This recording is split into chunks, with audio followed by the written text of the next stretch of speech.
Good morning, YouTube. Welcome in, replay viewers, live viewers, and everyone from throughout the world checking in on my channel. This is Duty Ron, retired NYPD detective. I was going to go live at around 11:50 with a new crime case that I'm going to be covering with you guys. Good morning. Hello, Mahid. Good to see you. Salam to my Muslim brothers over in Saudi Arabia. Great to see you. Good morning. I'm just enjoying a morning cup of coffee. It's around 10 a.m. here in New York, around 10 a.m. New York time. So a little bit early, but not too bad. But I did want to come live with a very important subject matter, a very important case of a missing school teacher, mother of three. Good morning. Good morning. Hey, welcome in. Ask Bell. Actually, second one in. Mahid Alfro is in. Good morning, Melissa. Great to see you. Thank you for coming in, guys. Thank you for joining. I don't know what's going on. I'm trying to pick up the feed here on my secondary device. Let me try to do that. I don't know what's happening. Why I can't see it. Okay. I don't know what's going on. Hey, how you doing? Good to see you. You were close. Second. You came in second. You got the second prize, my friend. You got the second prize. I really don't know why I can't see this, but let me wait for a couple more people I want to invite. That's why I'm trying to get onto the feed so I can invite. 2 seconds, guys. It's a little, always technical difficulties. I might be good at my investigative skills, but when it comes to tech, I kind of stink. When it comes to tech, I stink. So it is what it is. Anyways, I'm on it now. I could see you guys. Hi, how are you? Good to see you, Richard. Ryan Richardson, good to see you. Good morning. Hello from Ontario, Canada. Good to see you. Thank you for joining. Love your vlog. Thank you so much. So good morning. I'm enjoying a cup of coffee in Jesus is the gift. This was a gift sent to me by one of my viewers over in the great state of Texas. Platinum Mimi sent my wife and I one of each of these cups, coffee cups, along with one of her cookbooks. So she sent us to the house a cookbook and 2 of these coffee mugs, and I drink coffee out of it continuously. The investigative skills rocked. You've been on this case. Okay, good. We have a lot to talk about. Hello, Ladybug. Good to see you. Is that Ladybug RN from Facebook, or is that a different Ladybug? Not Facebook, from Periscope. Is that Kimmy Ladybug? I don't know. If you're Kimmy from Periscope, let me know. Good morning, Linda. Good morning. Good morning. So this is an interesting case, guys. Let me just create a post on it so everybody knows. I went live an hour before I was supposed to go live. Let me just do a quick community post on YouTube.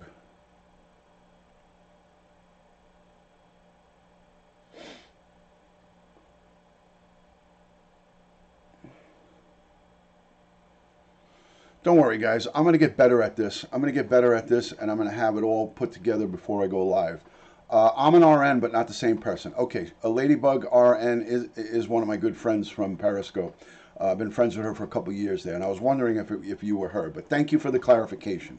Her name is Kim, but whatever your first name is, welcome in. Thank you for joining the channel. I know I always see a lot of different screen names, a lot of different people coming in and checking in. So good to have you. So as shown in the photo here on my opening broadcast, Jeanine Cammarata. Why am I saying Cammarata? Jeanine Cammarata is a 37-year-old mother of 3. She's a school teacher. She is a hardworking single mom.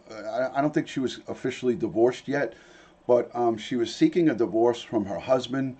And they have 2 children together. She has a total of 3, 1 from a previous marriage. So she's a mother of 3 children. I don't know much about her dynamic or her family makeup. I started researching this case probably Monday or Tuesday. I started looking at it right after the Karina Vetrano verdict came in. I immediately sprung into action to look for another crime case to bring to you guys. So this is a classic case of domestic violence, guys. I'm going to go back to what I know from the beginning. This is a 37-year-old young woman who is a school teacher. She teaches kindergarten, I believe, in the New York City public school system. And Jeanine Cammarata seemed like a very hardworking mother. She worked at the Dollar Tree. She was a school teacher. She had her own apartment in Staten Island, New York, right here in my local area.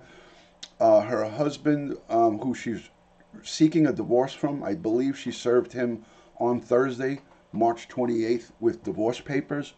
And she was seeking custody of her two children that he had custody of in Far Rockaway in Queens. She served him on Thursday with divorce papers, and she went on the 30th, which was this Saturday night, to go to Rockaway's to see her kids because she hasn't seen them in 2 months, and that was the last time she was seen alive. There was text messages that were sent from her phone on Sunday and Monday, but to one of her best friends, and the police, the detectives, the NYPD, my detective squad, are on the investigation. They believe that those messages were not sent by her and were sent perhaps by her her ex-husband or her estranged husband. Her husband was cheating on her, according to the court papers that I looked at for the divorce proceeding. She was filing for infidelity against him, and her girlfriend, I don't remember her name, but her girlfriend, I'll pull that up, was receiving messages on Facebook from Jeanine, allegedly from Jeanine, but she thinks it was coming from somebody else because it wasn't her wording back and forth. So this is a case that has been ongoing since she was reported missing on Monday, just this Monday. So it's a brand new case, guys. Yes, Melly Mel. This is a classic. Hello from Africa. Good to see you. This is a classic case. Dorothy, good to see you. A classic case of domestic violence gone wrong. Early this morning, there was a body recovered at a storage facility in Staten Island. I am using extreme caution here and not making predictions, not saying it was 100% her, but all signs are pointing to that body that was recovered in a public storage place is in fact her body. We don't have confirmation of that yet, so out of respect, I'm not going to say that her body has been recovered. But the police, I will give you, I will play a clip right now for everybody. But before I play the clip, I'm going to ask you guys to please invite your followers, share it onto your social media if you can right now. Please share this onto Twitter, if you have it, onto Facebook, onto any of your social that you have. Please, hold on a second. What's going on here? Please invite it out onto social so this way we could get the word out there. So yes, again, out of respect, I'm not going to speculate, but the reports in the media is that a body has been recovered early this morning at a storage facility in Staten Island. That's where she lives, in Staten Island. So if this in fact is Jeanine, then whoever murdered her has taken her and put her body in a storage facility and stored it, like maybe thinking that nobody would find it or whatever. So a body of a young woman has been recovered at a storage facility. Let me play the clips for you. First, I'll play you the first clip. Guys, the first clip is going to be New York's most. The first clip is going to be the original story. Again, let me back it up. She was reported missing on Monday by her now current boyfriend. She has a boyfriend. I'm not here to judge anybody. I'm not here to judge anything about her lifestyle or whatever's going on with her. She's been estranged from her husband, who they're legally married. She served him with papers, but her boyfriend, who works with her at Dollar Tree and her second job, reported her missing because she didn't show up for a child custody hearing case on Monday. And then Tuesday, she's a school teacher. She took the day off from school It was on the calendar for her to be off, and then Tuesday she didn't show up, and that's when the police started searching for her. And if any of you have been here on my live stream, on Tuesday night, I was live with the police scanner. We were listening to the police scanner, and there was a missing child report in the area where I was listening to the police scanner. But that helicopter that was doing the searches on the bridge and on the rooftops, they were searching for her. That helicopter search was for Jeanine, for this missing woman. So if you guys were in here on my broadcast is Tuesday night when I was doing the police scanner and Tori Hartman called in and Joey 67 called in, that search on the rooftops and on the Brooklyn Bridge was being conducted for Jeanine. And there was also a young kid that was missing from the precinct. But I come to find out after the fact that that search of that helicopter search was for this young lady. Okay, so let me roll the tape for you guys. Let me get this set up. Advanced Newscopter just got better. Newscopter 7 now with crystal clear pictures from Extreme Vision. And this is going to be from the stereo beginning. mapping This is the system, beginning of the StreetSpotter news 7. reports, guys. Okay, so this is the very beginning of the news report. So just grin and bear this with me for a minute.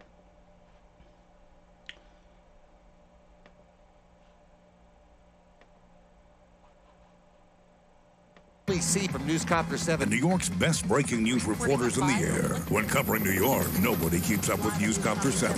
Nobody. Only on Eyewitness News. A estranged husband of a missing mom on Staten Island expected to appear in court tomorrow to face charges, but not on the disappearance of Jeanine Cammarata, who's been missing since Saturday. Instead, he's charged with assault. This as cops continue to search for the missing woman. Eyewitness News reporter Josh Einiger has a new development. All right, let me pause that for a second. I'm just going to let you know, the NYPD took him into custody yesterday. They took him into custody Wednesday, okay? They took him into custody for past assaults on his wife. She had open reports about him assaulting her and stalking her. So the arrest that they just talked about was not for her disappearance or anything like that, but he was taken into custody, ladies and gentlemen, by the NYPD because she filed reports for aggravated harassment, assault, and stalking, and he was taken into custody coincidentally just yesterday on those charges. So let me continue on with this case. The kids were in his care. The kids were in his care, and she was petitioning the court to get custody of the kids from him. So there was a custody battle, Melly Mel, with the kids. There were a custody battle with her ex-husband for the children, for her to get custody. She hasn't seen them in 2 months, according to her landlord. So let me continue with this tape because I wanted to tell you about why he was in custody. He's in custody. He's not charged with her disappearance or anything right at this point, but it looks like he will probably be charged with her murder. I do too, Trevor. But let me get to that. Let me build up to it, and let me get to why I think he is going to be charged with her murder. If in fact she hasn't been positively identified as of yet. So let's use extreme caution on this right now, ladies and gentlemen. Let's use extreme caution. Let me play the rest of this. Before dusk tonight, detectives returned to Jeanine Cammarata's apartment in New Brighton with no sign of her now for a fourth day and with disturbing new information emerging about the tempestuous relationship she shared with her husband, Michael Cammarata, the father of 2 of her kids. I'm worried right now because we haven't heard from her for so long. Her landlord and former co-worker Jose Perez has known the couple for years. He last saw Jeanine 2 weeks ago. He wasn't giving her kids. She wasn't able to see her kids, and that's when she said, okay, I had enough. I'm going to go get a lawyer. I'm going to get divorced, and I'm going to get custody of my kids. And now she's gone. And now she's gone. Attorneys served Michael Cammarata with divorce papers Thursday. Friday, friends say he invited Jeanine to his home in Far Rockaway to see their kids. She was really excited. She let me know Friday that she was going to go pick up her children on Saturday. And that's the last anyone saw her. Today, detectives who've been questioning Michael Cammarata for the past day charged him with assault after he allegedly confessed to hitting Jeanine in the past.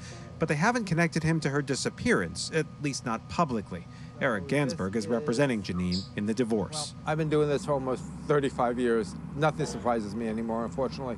this does not sound like it's going to end well. But it hasn't ended yet, and police are still hoping for tips from anyone who might have seen Jeanine, a mom, a friend, a pre-K teacher, still missing tonight. I'm Ken Rosato, and that breaking news is on Staten Island. A body has been found as police search for a missing teacher. Our John Del Giorno is live at Newscopter 7 over the scene with more. John? That's right, Ken. These are live pictures from Newscopter 7. You can see police on the scene at a storage facility in Staten Island. This is on Arden Avenue, just off the West Shore Expressway. Police have been here since early this morning. They say they discovered human remains in this storage facility. They have not confirmed a connection with that missing teacher case here in Staten Island, but right now at this hour they are working to make a positive identification. The investigation at this scene just getting underway. New York's most advanced newscopter just got better. Newscopter 7. Okay, guys. So let me come back to this. So, okay, all indicators from a retired law enforcement guy, a retired detective here, Duty Ron, for those of you new that are joining, all indicators are showing to me. I would, if I had a guess, I would say that this is going to be her body that is recovered at this location. And my thoughts and prayers are with her and her family, if in fact that is true, and her children.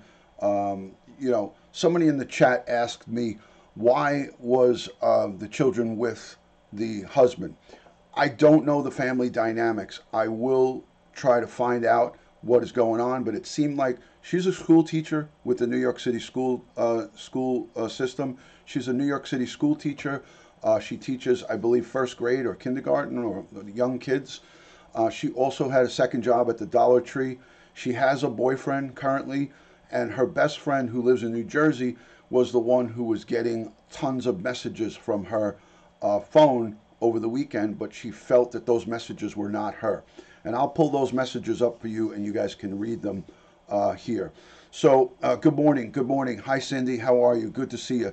So, we don't know why the children were in the custody of the husband, the father, which they weren't married. Technically, they were getting divorced.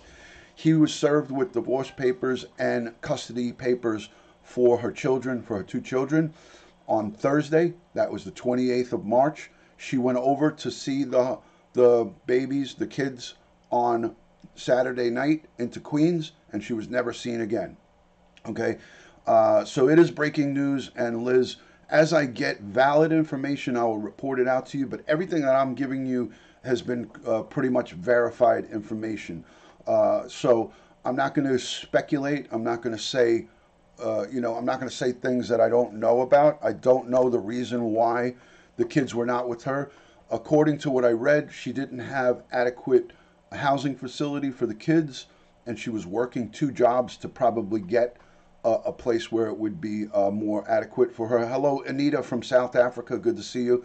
So her best friend has a Facebook page, and I went onto that page and looked at some of the stuff, and they're all, this is all brand new breaking news. And I went live an hour before I was going to go live because I saw the news report this morning of a body recovered in Staten Island at the storage facility. So, there's a lot of evil men and there's a lot of evil people out there, guys. So, we don't know exactly what happened, but at the end of the day, this woman is missing technically right now. At this time, there is no confirmation that positive identity was made on the body that was recovered at the storage facility. So it's still a missing persons case as far as we know. But, this former husband, the baby's father, as I will refer to him, his name is Michael Cammarata. Michael Cammarata has had a run-in with the police in the past. I don't know of his criminal history. I will get his background. I'm sure that he is not spotless in the criminal field. He is a postal worker. He works in the U.S. Postal Service, so he cannot, I don't believe that he could be a felon. I don't think he could be a felon and working for the federal government as a postal worker. These are the reports that I heard, that he was a postal worker, but he had a run-in with the police department with an illegal eviction. He was evicted, and then he went back into the a place where he was evicted from. There's camera footage that I saw of this guy climbing a fence and trying to climb into his old apartment window, and he was arrested for trespassing, I believe. He was trying to get back in to get some of his property. This is all alleged, so he's not spotless as far as the criminal background goes. But I don't think he could be a federal postal employee and have a felony background,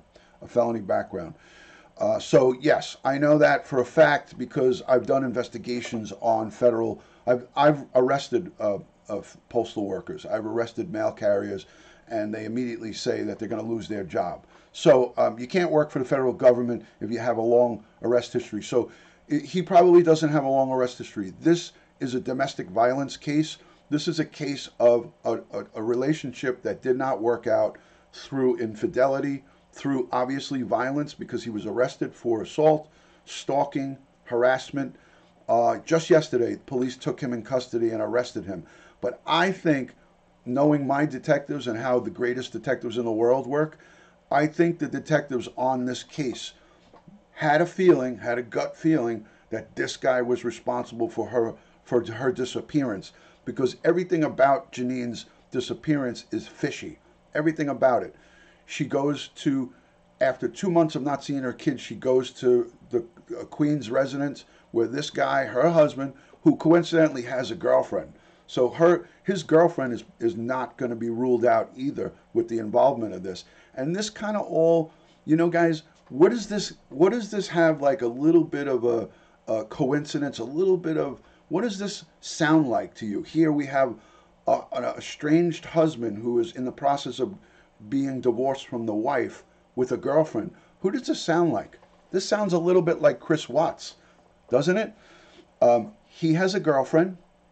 The only difference is that the missing Jeanine, the missing mother who may allegedly been killed by him, she didn't, that we know of. Jeanine had the boyfriend, but we know Shanann didn't have a boyfriend. So, but this does sound like Chris Watts a little bit, a little Chris Watts-esque to me. This is a guy who had 2 kids, who had a girlfriend, and she is not going to be ruled out as an accomplice or anything of that nature.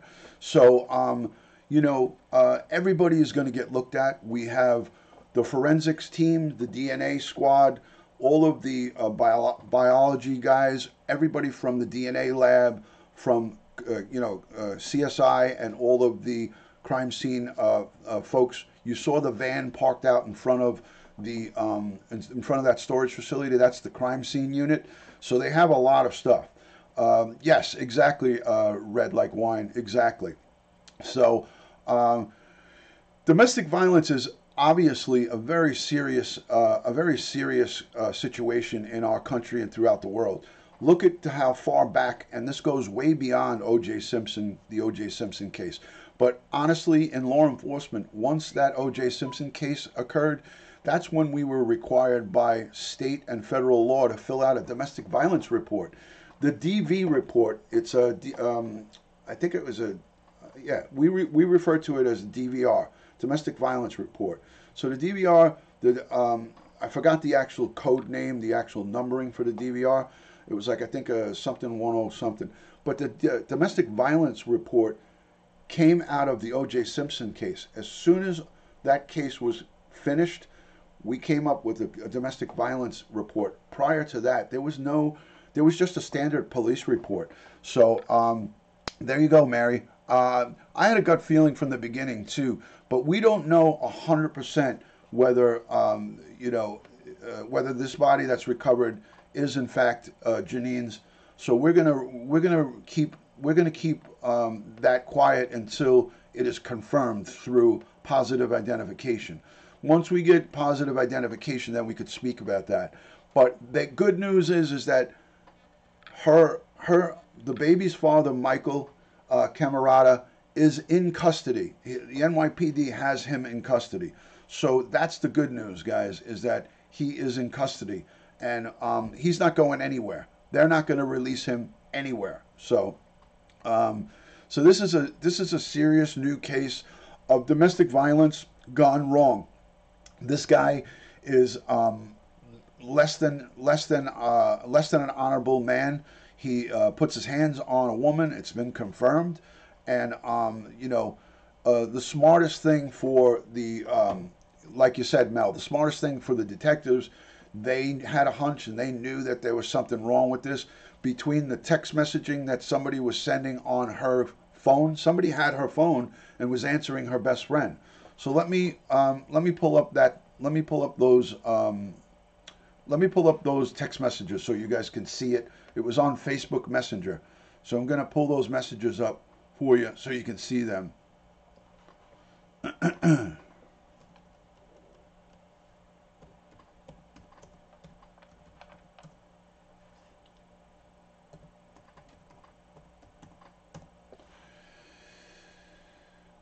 Okay, so I'm going to show you this.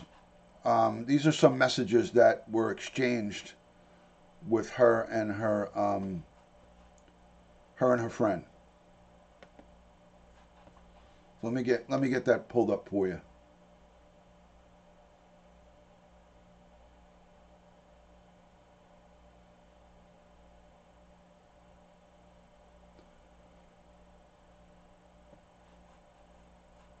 Hold on, stand by a second.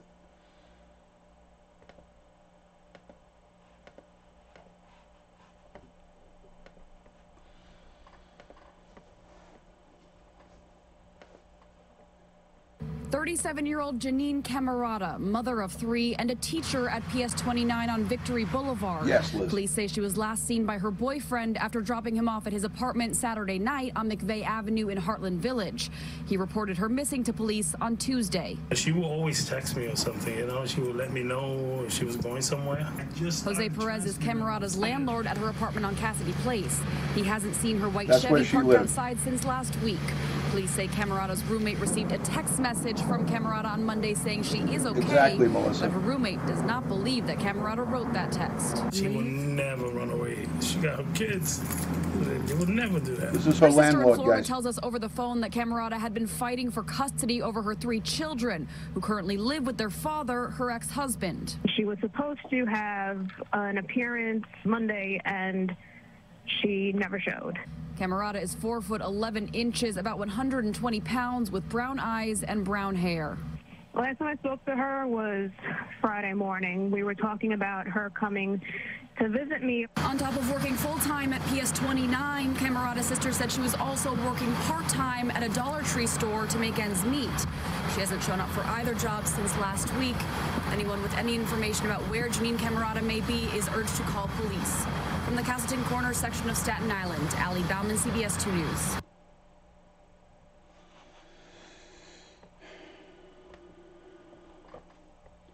So, here's some more photos of her with her kids. Obviously, the kids' faces are blurred out, but these are her 3 children here. So you can see that they're young. This is her 11-year-old, and then she had 2 younger children right here. These are the kids from her current marriage that she's trying to was trying to get a divorce and get custody of these 2 children right here. Her 11-year-old was from her first marriage, and here's some pictures from her Facebook. This is her car, and this is a tweet from Chief Dermot Shea. This is a tweet from the NYPD. This is the chief of detectives right here. And this is his tweet that he put out on her, on the missing gal. So, it just gives her pedigree and information on her. And that's on the NYPD's website, actually on their Twitter page, so this is the Facebook page of her girlfriend, and she has some posts on there. I'm not going to log in and show you guys. You guys can go and look at that. But I have these text messages. Hold on a second.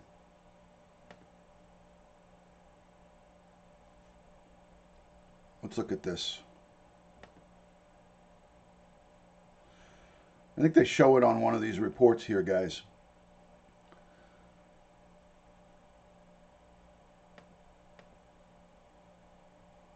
Family and friends say there's no sign of a Staten Island teacher and mother who just vanished over the weekend.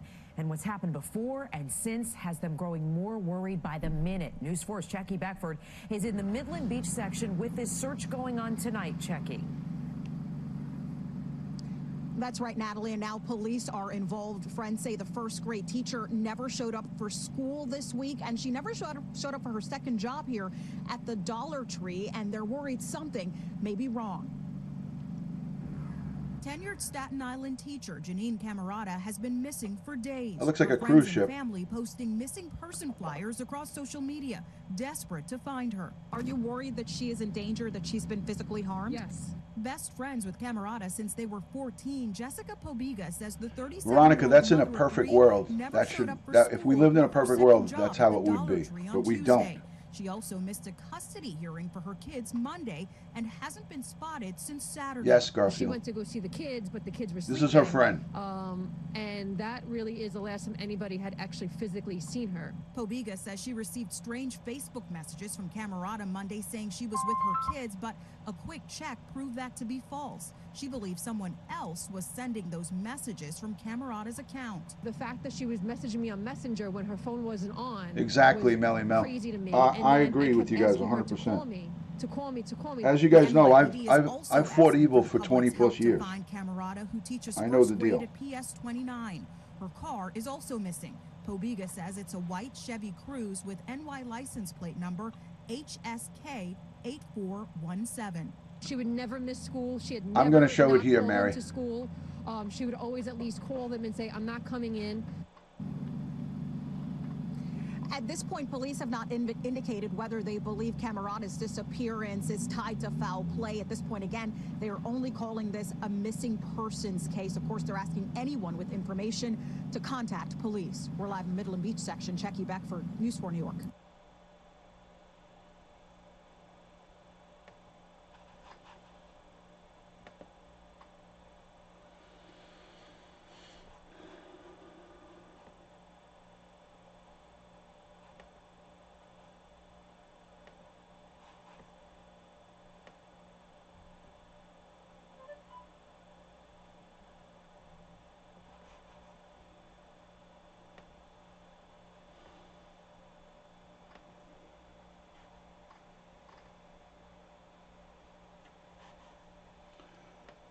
So,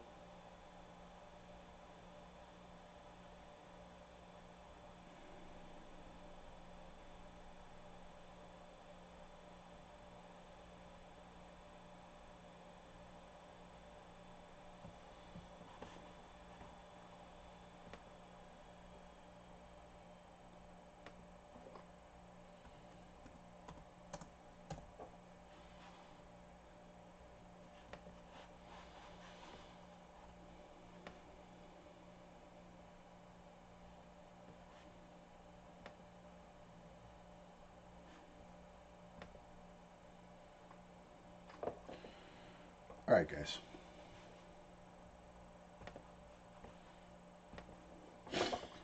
I have the messages right here. I have them on my phone, but I just wanted to show them on the computer.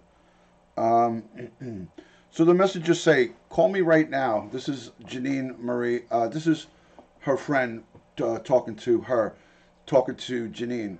I need you to call me right now. Please call me. Stop texting me. Call me right now. I need to hear your voice right now. Be ready. The police are coming. Kiss those kids goodbye because you'll never see them again. She knew that she was talking to possibly her this girl's husband. So here's the messages right here. So they're just basically text messages, and then there's one response. I am with the kids and I'm with my children. I had to shut off my phone. And then she said, can you answer this now? Why don't you call me? And basically, this was obviously not her. She was probably already either disposed of or, unable to answer. The kids are not missing. The kids are not missing. The kids are not missing. No. So those are the messages. I'm gonna still to work to try to bring them up on the on the computer here. I know I can get them.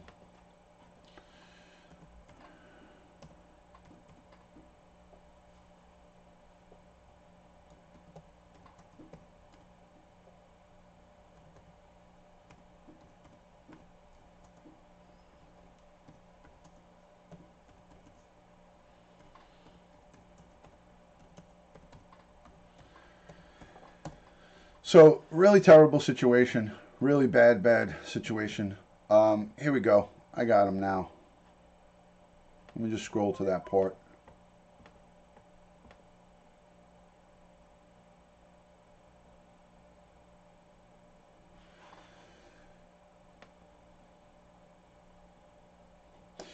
So, you know, after her being reported missing on Tuesday, you know, that's when I had a real concern that she was that there was something wrong. So here's the text messages, guys. These are the messages, and that's her Facebook instant message, you know, Facebook Messenger. Where are you? We need to contact someone now because we're going to the police station. I'm okay. Everything is fine. Call me right now. This is her friend. Call me right now. Right now. Stop messaging me and call me. I can't right now. I'm with such and so and the kids. Probably Michael, that probably said. And then here's just another copy of this. You know, additional. I won't believe it's you till I hear your voice. Call me right now. Michael, well, maybe this is her husband. She's probably referring to, this is her best friend. Maybe she's talking about her husband is going to the precinct, or maybe her boyfriend. Because I think it was the boyfriend that reported her. And look, it says, it's me. Call me right now. And then it says missed call. Because she called Jeanine. This is Jeanine. She called her, and then the call was missed. And then it says, he's filing a missing person report because I know that blah, blah, blah, blah. And then it says, I will call you in a few. And then she's probably saying, tell Michael, that's her husband, that he will be arrested. You have time to message. You have time to call. I don't want that. I have the kids. And then, so here is the whole string of messaging. Call me. Probably curses are probably blocked out. I don't believe you're Jeanine. You will be arrested. And then all of this stuff is blocked out. Hi, Katie. Hi, Mel. It's me. I'll call you soon. Such bullcrap. You keep saying that. I don't believe you. Call me right now. Right now. Right now. I will never ever speak to you again if you don't call me right now. You missed work. You missed court. Your phone is off. Call me right now. This is her girlfriend. These are frantic messages from her girlfriend.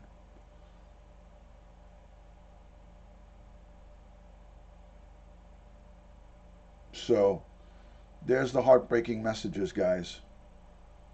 From... Yeah, exactly, MJ Doris. Exactly. Yeah, this is chilling, Toyeri. This is chilling. You know, these are messages of someone, her best friend, trying to get a hold of her and freaking out. She's totally freaking out because she knows something's wrong. And I'm going to pull up the interview with the girlfriend. I mean, actually, you guys saw it already. You've already seen her girlfriend, who lives in Jessica Proberg. Well, anyways, Jessica, I don't know how to pronounce her last name, Proberger. Anyways, Jessica was freaking out on Facebook Messenger and probably calling her girlfriend's phone hundreds of times. She probably called her hundreds of thousands of times. The reason she couldn't get on the phone, Trevor, is because she probably was either not able to, or maybe at that point she was already killed. We don't know. We don't even know if the body this morning is that of Jeanine Cammarata's.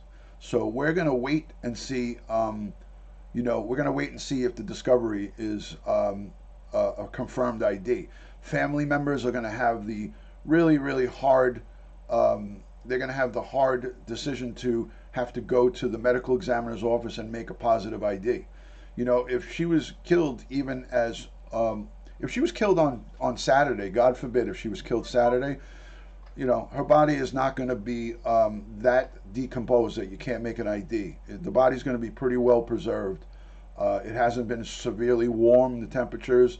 So I know this for a fact that she will be identifiable 100% because it's only been, you know, it's not even been a week. So he's under arrest, Yifa. Her ex-husband is under arrest. So let me just play another clip. I'll play a clip for you about the husband, guys, so you guys know.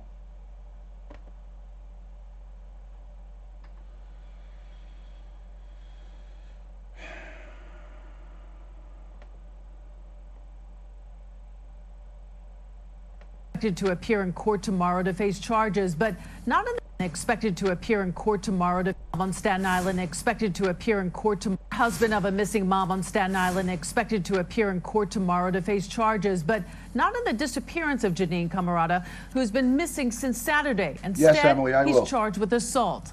This as cops continue to search for the watch the missing replay, woman. Red. Eyewitness News reporter Josh Einiger has the new developments. Before dusk tonight, detectives returned to Jeanine Cammarata's apartment in New Brighton with no sign of her now for a fourth day and with disturbing new information emerging about the tempestuous relationship she shared with her husband, Michael Cammarata, the father of two of her kids. I'm worried right now because we haven't heard from her for so long. Her landlord and former co-worker Jose Perez has known the couple for years. He last saw Jeanine 2 weeks ago. He wasn't giving her kids. She wasn't able to see her kids, and that's when she said, okay, I had enough. I'm gonna go get a lawyer, I'm gonna get divorced, and I'm gonna get custody of my kids. And now she's gone. And now she's gone. Attorneys served Michael Cammarata with divorce papers Thursday. Friday, friends say he invited Jeanine to his home in Far Rockaway to see their kids. She was really excited. She let me know Friday that she was going to go pick up her children on Saturday. And that's the last anyone saw her. Today, detectives who've been questioning Michael Cammarata for the past day charged him with assault after he allegedly confessed to hitting Jeanine in the past. But they haven't connected him to her disappearance, at least not publicly. Eric Gansberg is representing Jeanine in the divorce. This is her divorce lawyer. I've been doing this for almost 35 years. Nothing surprises me anymore, unfortunately. This does not sound like it's going to end well. But it hasn't ended yet, and police are still hoping for tips from anyone who might have seen Jeanine, a mom, a friend, a pre-K teacher, still missing tonight. In times of change, when passions run high, trust is everything. Every night, Eyewitness News digs.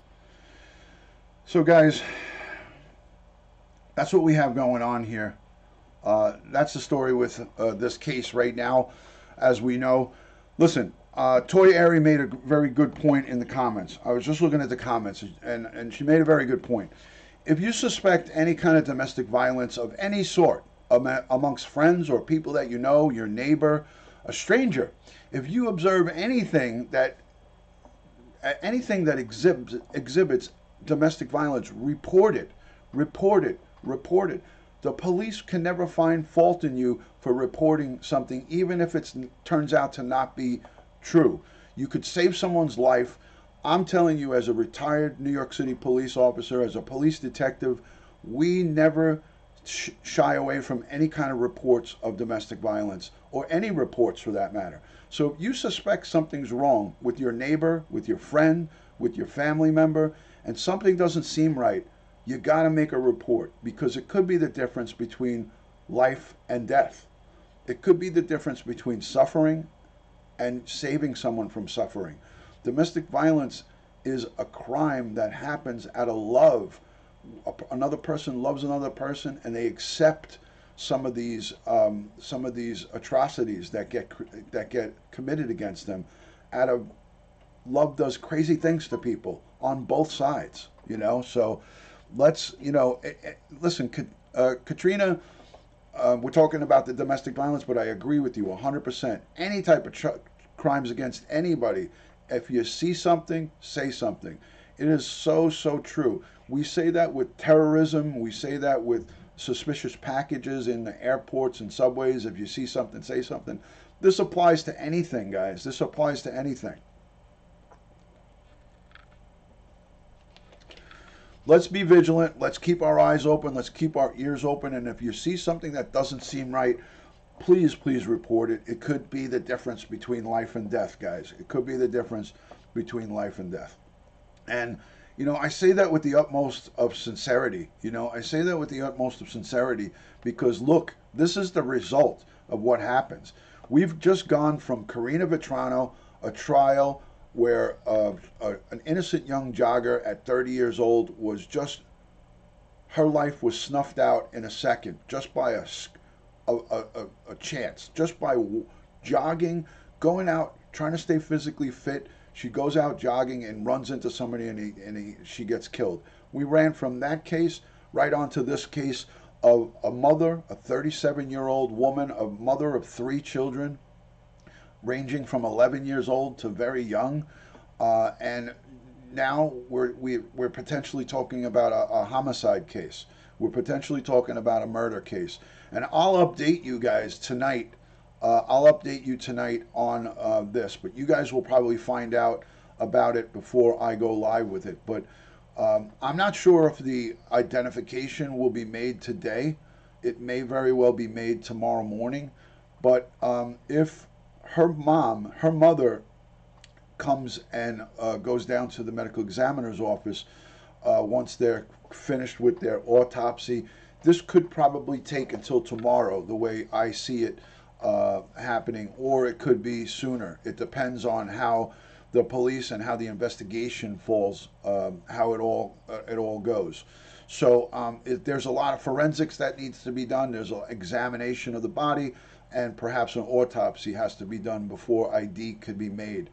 I've seen IDs, though, made right on the scene. I've seen IDs made right on the scene, and then I've seen the official ID made at the medical examiner's office. So this could go one or two ways. ID made at the scene, at the crime scene, which generally speaking doesn't happen, or when she's brought back to the medical examiner's office and her mom. Her mother is going to be the one to make the ID, not her current boyfriend, not her obviously estranged husband who's in custody, in the police custody, and potentially the perpetrator in this crime. But we don't know if this is her or not. So we're gonna wait. I'm gonna wait, and we're gonna see. But all signs are showing that this is probably her body that is recovered. There you go, Texas Lassie. There you go. I mean, self-defense courses are something I highly recommend all women and men to go and take self-defense courses. I know I have them. I keep myself up to date on them. I go all the time. Hello, AP. Good to see you. Good morning. Good morning, good afternoon, or good evening. Her kids, the kids are, at this point, I'm not 100% sure, but up until the husband being arrested, the kids were in his custody. Their 2 biological kids are in custody, in the custody of the defendant who is arrested now. So I don't know where the kids are right now. Hello, Dwayne. Good to see you. Thank you for joining. This is very sad, Katie. This is very sad. It is very sad. So late, I keep missing you. It's okay, Belinda. What counts is that you're here right now. The body was found at a storage facility, at like a public storage facility. I'll play the recording one more time for you guys. Here's the news report on the body recovery, and I'm not going to play it again, but this is going to be the last. This is going to be the last one that I play for you guys.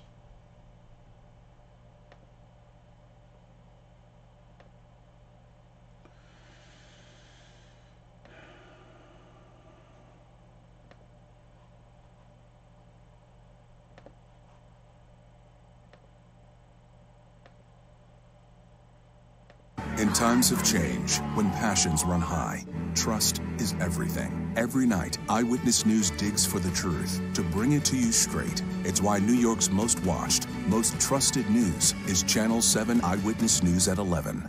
I'm not sure on that breaking news is on Staten Island. A body has been found as police search for a missing teacher. Our John Del Giorno is live at Newscopter 7 over the scene with more. John? That's right, Ken. These are live pictures from News Copter 7. You can see police on the scene at a storage facility in Staten Island. This is on Arden Avenue, just off the West Shore Expressway. Police have been here since early this morning. They say they discovered human remains in this storage facility. They have not confirmed a connection with that missing teacher case here in Staten Island, but right now at this hour they are working to make a positive identification. The investigation at this scene just getting underway. There you go, Deb. In times of change, right, so when passions run right high, trust is everything. Every night. I'm just going to do a search to see if there's anything additional on this.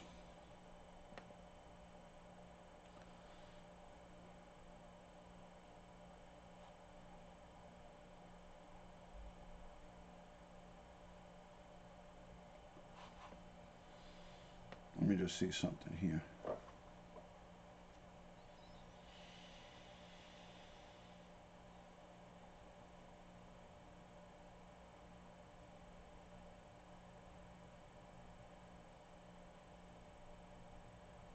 Yeah, so there's nothing additional on this. There'll probably be something on the 11 o'clock. Probably something on TV 11 and on at noon. There'll probably be something some update on this around noon our time. So again guys, I can't overemphasize the importance. People. Let's be vigilant. Let's keep our eyes open. If you have a friend or if you know somebody who is potentially a victim of domestic violence, don't wait and don't stand by and let it get out of hands where, God forbid, it goes to a situation where we have right now. So yeah, if you guys can, just take this as a reminder. It is very, very easy to make an anonymous phone call if you feel that something's going on. You don't have to give your name. Let the police investigate it. If you think the neighbor next door to you, if you live in an apartment complex or a condo, or if you live in a neighborhood where you hear loud yelling and arguing all the time, don't just close your window. Don't just close your door. Don't turn your back and say, it's not my problem, it's theirs. Get involved and make a report. You can do things anonymously nowadays, and I implore everybody to do that. It could be the difference between life and death. It does. It's heartbreaking, Debbie. It's heartbreaking. So if you guys can give me a thumbs up on the video, I greatly appreciate that. If you guys can go out and hit the thumbs up, all you got to do is go to the top of your chat, click the button next to the chat, the X next to the chat. It opens up the window. Give it a thumbs up. Like and subscribe to my channel. Those of you who are Patreon supporters, I greatly appreciate the Patreon support. Any super chat is always greatly appreciated. I always show my thanks for the super chat by shout outs.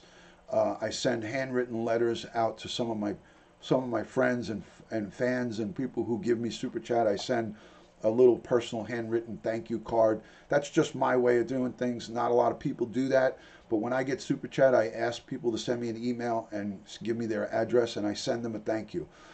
That's how I was raised. That's how I do it here on the Duty Ron channel. Not saying that other people should and shouldn't do that, but that's just the way I do it. I send out a thank you to anybody that supports me, because our time is our time, and I respect yours and mine. So it's my way of saying thanks, and it's just a mutual respect that I show for everybody. There's many people that are in the chat or outside of the chat that know that they've received stuff from me, and a thank you. And a thank you card goes a long way. I got off the phone last night with one of my viewers who is in the hospital.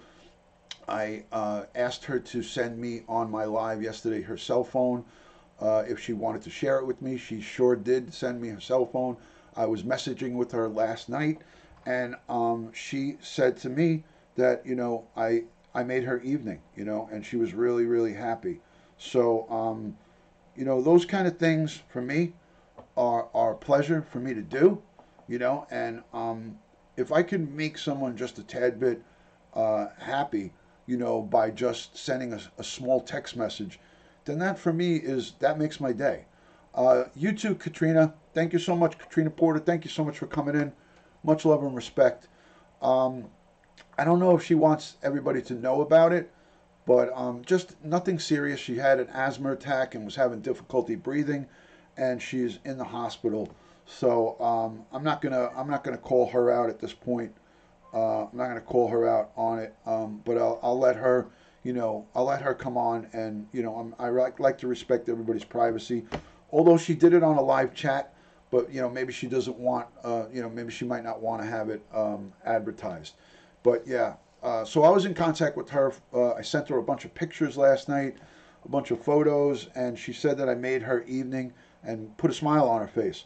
So for me, that's a win. That's a win-win for me, something like that. So this poor girl, Jeanine, mother of 3 children, Jeanine Cammarata, 37 years old, a school teacher, a New York City school teacher, a mother of 3 children, ranging from the ages, her son, I believe, is 11, and she has 2 younger children with this ex-husband of hers that she was trying to get a divorce from. Looks like she could be potentially a victim of a homicide. I will cover this case to its entirety, right down to the sentencing of this whoever is responsible for her demise, if in fact that's the case. Looks like that's the direction this is going. Again, a very sad, solemn situation for all of the mothers out there. All of you mothers, all of you single moms, or women who are going through potential divorces. My heart breaks for you guys, and I have to say, be careful, careful, careful. Domestic violence, when it involves children, when it involves a family dynamic breaking up, is a lot of emotions that go on, and men are very strong. So a lot of strong men, and there are strong women, but I'm saying strong strength-wise, where they could do some damage to this woman was not a bruiser. She wasn't a big woman. She was a petite, a smaller woman when it comes to comparing it to her husband. He was a big guy. So who knows? God only knows what happened here. And I'm praying and I'm hoping that maybe perhaps this was not her recovered there. But at the same time, it looks like that is where the fingers are all pointing to, that this is a recovery of this woman's body in Staten Island. There's too many coincidences here. The text messaging on Facebook by a fake person responding back in language that wouldn't be hers. All of these things point to a heinous crime that might have been committed here. So this is a bad situation. You have potentially 3 motherless children. You have her mom is still alive. I don't know about her father, but her mother is still alive. Jeanine's mom is still alive. And now, she potentially has to bury her daughter at 37 years old. So a really horrific situation. This is the new case that I'll be following. I will follow this right until the end, and I'll give you guys the best of information that I can. So I'm going to ask you guys all right here, right now, everyone that's watching, anybody that watches the replay, please do not try to contact Jeanine's friend. Do not try to make messages on social media. It's right now a very difficult time. I cannot overemphasize the importance. I'm imploring you guys to please do not do that. Don't try to contact any of the people involved in this case. It's not for legal reasons. I'm just saying they're being flooded by probably a lot of curious people on social media. Leave them alone. Give them time to grieve and mourn if this is the case, and let's be respectful and not try to do those type of things. I know that a lot of people can't help themselves and they do that stuff, but I'm asking all of my friends and all of my followers to please watch from the sidelines. You can go on to the social and look, but do not go on there and try to make communication or try to make contact. It's not cool to do that. It's not cool to do that, unless you're law enforcement, or if you're doing an investigation, or if you're doing some type of reporting on the case. That's a different story, but don't go on there and start trying to send messages. Thank you, Ali. Thank you so much. Yeah, I know it's out of control. Ocean hedonism, it's out of control.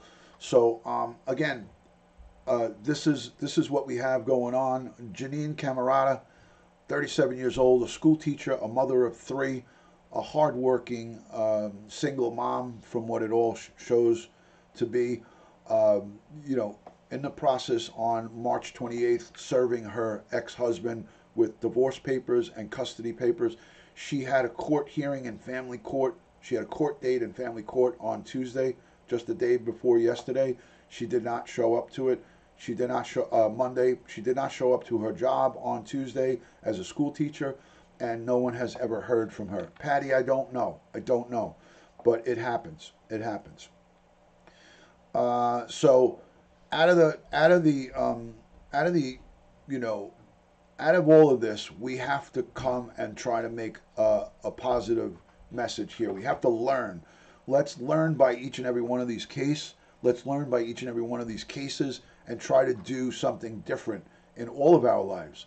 The only thing that we could drag as a positive out of this is that we as humans will learn maybe something else, like being outspoken, reporting a potential crime that we might not have reported, that we might just turn our backs to. If you hear loud arguing, like I said, at a neighbor's house or at a adjoining apartment above you, below you, on each side, make that phone call. It's not going to hurt you to make the phone call. You know what I mean? Make that phone call and report it. Listen, I'll take 5 minutes of Q&A here, and then I'll close it up. I'm live already an hour, so I'll take Q&A. The three kids are okay, AP. The kids are okay. I'll take 3 to 5 minutes of a Q&A. So if you guys have any questions, if I have answers to the questions, I will answer it. Ali Kyle, thank you so much for the super love. Please send me an email at dutyron@aol.com. My email is dutyron@aol.com. Send me a message. With your address, and I'll send you a thank you card. Thank you, Ali Kyle, for the super love. That is so creepy, says Cheryl F. It is. I mean, it's creepy in many different ways. It's creepy in many, many different ways. So, let's see. There's Popeye. Popeye's making noise.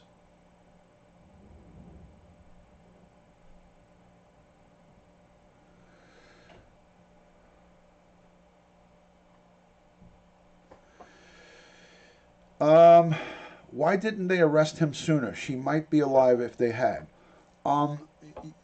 These reports, I don't know when these reports were made, Emily, and the reports take a little bit of time. So that's a good question, and it's something that I would look into. Satan is still alive, as we say in Araba. Yeah, Satan is still alive and well throughout the world, Mahid, my friend. Satan is alive throughout the world. Yes. What is going to go on? What is going on in the States? Linda, this has been going on for a long time. This is not new news. It's just now it's being covered by a lot of people. It's often said when serving this war pays to a domestic partner, you should ever be around them after the fact. It's true. How did you cope with catching monsters? I had a good support system around me. I had a good support system, slightly manic. And I have a good, strong mind. So, Denise Perez says, yes, he is. Not sure about who you're answering with that. Hello from Canada. Good to see you. Let me know where your city and state is and where you're watching from. So I stepped away to make my protein shake yesterday. Was chemo, but the time period after I left my ex was dangerous time. I took a class secretly on how to do it safely and safety tips to apply. Crystal, that's awesome, and I hope that your cancer journey is a positive one and that you're going to kick cancer's ass. So much love and respect and strength to you. Strength to you. So, Woodbury, New Jersey. Excellent, Denise. Welcome in. How can women protect themselves from domestic violence? I have to do a whole broadcast on that because I can't just give you a one question. I can't give you a one answer question to that. There's many different ways to do it. That's for a whole nother broadcast. But the obvious is keep yourself safe. Don't confront a domestic partner if you're having domestic violence issues. Don't get into fights with someone who can overpower you. And always have somebody with you when you're interacting with the best thing is to never go at this alone. And she went to her ex-husband's house alone, and that was a mistake. Had she brought somebody with her, it's not saying that she would have been still alive, but it might have been a better thing if she brought a man with her, or another guy, or her mother, or whatever, and maybe this wouldn't have happened. So that's just very skimming the surface on that. Be smart, be safe. Don't go at it alone. Don't go at it alone, ladies. Do not go to a man who could be violent with you alone when you have a volatile situation. Always bring somebody there.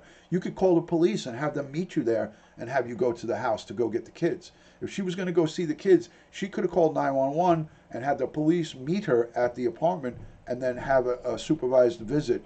It might have been very quick. It might have been 10, 20, 15 minutes because the cops can't stay there all the time, but she still would have been safe. So that's something that I might suggest, is that if you're going to an ex or a husband that you're arguing with and he's got the kids, even if you're doing the drop-offs, bring somebody with you or call the police and say, hey, I don't feel right. I'm scared. I want to go. I have to go get my kids. He has a supervised visit or his planned visit for the weekend. I'm going to get him, but there's something that's not right. Can you send a cop? They're not going to not send a cop. They will send somebody there. So there you go. There you go. So those are quick skimming of the surface domestic violence tips for you. If you sense something, then don't go there alone. Why did they wait so long to arrest him prior to assault or stalking? Why was she not granted a restraining order? She was offered a restraining order and she refused it. She refused the restraining order in the past. I don't know why it took them so long to arrest him. I don't know all the specifics of when the reports were made. Everything is brand new. I just got this case late last night, early into today. So all of these questions I'll have answers to eventually. But right now I don't have those answers, Girly Gamer. But those are very good questions. Thank you, Linda. It's not been confirmed, but it looks like that. It does look like that, Linda, but it has not been confirmed. It does not. It has not been confirmed, Lisa Avery. Exactly, Dawn. Exactly. So they have a body recovered in her area in Staten Island at a storage facility, like at a public storage place. Where you go and you have the pods and the storage. There was a human body recovered in one of the storage containers. I don't know if it was a report of a smell, a foul odor, or whatever the case may be. But if she has been dead since Saturday or any time in a 24-hour period, there will be an odor that emanates from that location. Hello, Meg. Good to see you. Good to see you. Thank you. The 3 kids are okay. AP, the kids are okay. Yeah, I don't go, Mary, on any speculation ever. I don't. Only thing I will speculate is, like I'll say, my heart feels that this is her that they recovered, but we don't know definitively. So I won't sit here and say, this just in, her body has been recovered. I won't do that because it's not the right thing to do, in my eyes. Other people might like to do that maybe for numbers or for attracting a higher audience. I don't care. I want to get the right message out in a respectful way. I want the message to be out in a respectful way. And this woman, Jeanine Cammarata, she deserves the respect, and her family deserves the respect, and her children deserves the respect of us acting in a good manner. You know what I mean? So there you go, Emily. You're getting it straight from a detective, straight from a former NYPD retired detective, a retired police officer. I have 20 plus years of experience in this field, and I know exactly how this process goes. And her body, the body that has been recovered, will be identified by her mom, by her mother, that's her next of kin, either on the scene or at the medical examiner's office. But they will not release this information until the body has been positively identified. The body has to be positively identified before anything gets released. So yes, if you can, give me the thumbs up on the video. That helps with the algorithm. That helps with my channel for visibility. If you can, if you want to support me, share it out onto your social media. That to me is more important than Super Chat or Patreon. When you guys share out my video, that is more important to me. Thank you, Meg. Thank you so much. So all of this information is very preliminary at this time. It's very preliminary. We don't have the complete domestic violence history, but all of that will be released by my police department. The NYPD has a great public information office.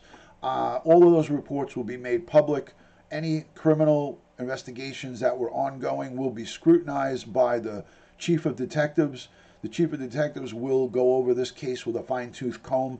We have a meeting called ComStat, and the ComStat meeting is all the bigwigs get together at a particular time of the month. I think it's once a month they get together and they go over all the major cases. And this case will be part of ComStat up and coming, and they will pick this case apart with a fine-tooth comb. Every detective, any police officer that's been involved with this case, and every case for that matter, they go over it with a fine-tooth comb, and they look at areas where they can make improvements in the investigation. That's why the NYPD and the detectives of the New York City Police Department are the greatest detectives in the world. And you could see right here, my sign right above my head here, it says that on it. If I make that bigger, you will see right here, this sign, NYPD, that was James Gandolfini I was pointing to. This sign right here, greatest detectives in the world, they do checks and balances on every and any case that we investigate. We always look to see how we could have done it better or how we can make improvements going forward. So I say this publicly. If, God forbid, one of my friends or my family were a victim of a crime, or God forbid, killed, I would want the NYPD, the greatest detectives in the world, to be investigating it, to bring evil to justice. It's the best possible scenario for anybody. We have an extreme amount of resources, an extreme amount of knowledge and experience. We handle so many cases, guys, that this is the only detective agency that I'd want investigating a crime against my family or friends. Ron, do they sometimes not let family ID in person or done by a photo? Cheryl, if it's a very bad situation where the next of kin is elderly, they can do it by photo. But the person has to come to the medical examiner's office. It's not done by computer or anything. You have to come down there.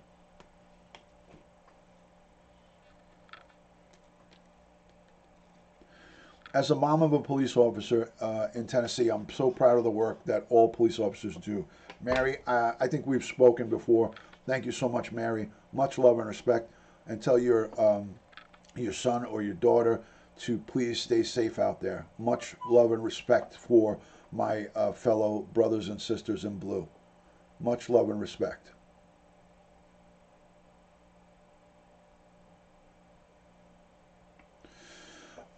You have such pride, and that's amazing, Ron. Thank you, AP. Thank you. I am very proud of what I've done as a police officer and as a detective. My service, I'm honored to speak about it, and that's why I come here and I go live. I'm very proud of what I've done for the people of the city of New York and my service to the world, to the country. We are New York City police officers are embedded throughout the world, in Israel, in Iraq and Afghanistan, and Saudi Arabia. Throughout the world, there is NYPD detectives in the counterterrorism unit embedded in every country. So, like I said, I'm very proud of my service and what I've done for the police department, and that's why I come live and I share it with you guys. Texas Lassie. No law enforcement is appreciated to the level that they should be. Most people would never put their lives on the line. Law enforcement does it every day. We put our lives on the line for the men and women of this great nation selflessly. We just do it. We don't do it to become millionaires, that's for sure. We don't do it for the money because we don't get paid enough, you know? So, but we do it. Thank you, Belinda. Thank you. Thank you so much. Very, very kind of you. Very kind. So, again, guys, share it onto your social media. Thank you to everyone who's given Super Chat. Share this case. Jeanine Cammarata, again, 37 years old. We have a potential homicide here on our hands, and I will be covering this case soup to nuts from now, really from the beginning, right until prosecution is completed with this heinous crime, if in fact this is what we're looking at. But my broadcast on Tuesday night, where Tori Hartman and Joey67 joined the chat, the aviation and the helicopter, it was in the middle of my broadcast. They were searching, and I thought it was for a missing young boy. There was a missing boy, but they weren't searching for him. They were searching for Jeanine. They were searching for this missing school teacher, this mother of three. They were checking I was wondering why they were checking the Brooklyn Bridge and the East River. The helicopter was hovering over the bridge and saying that everything looks good on the bridge, and they were searching rooftops along the waterfront. Maybe there was a lead there. Maybe there was a lead that brought them there. Maybe like an anonymous caller said that she was, found or seen at that location. Thank you so much, Patricia, for the super chat. Thank you, Patricia Ingracia. Thank you so much. Gracias, my friend. Gracias. My son was a U.S. Marine Corps, Special Services. All levels of law enforcement and around the world is needed and appreciated. Thank you, Texas Lassie. Thank you. Thank you for that. I agree. I concur, and thank you. Thank your son for his service to our country. Thank you for his service. Thank him for his service. Thank you, Cindy. Thank you. Thank you. Yeah, this is a tough one. This is a tough one. Patricia, thank you so much for the super chat. Greatly, greatly appreciated. Send me an email with your address, and I'd like to send you a personal thank you card. I'd like to send a personal thank you card, which includes one of my detective's business card with a plastic collectible detective, PBA, DEA. That's the Detectives Endowment Association card. I send that to everyone who sends me super chat, and it's just my way of saying thanks. So thank you so much for the super chat, Patricia. Any other questions before I go? Anybody else have anything that they want to say?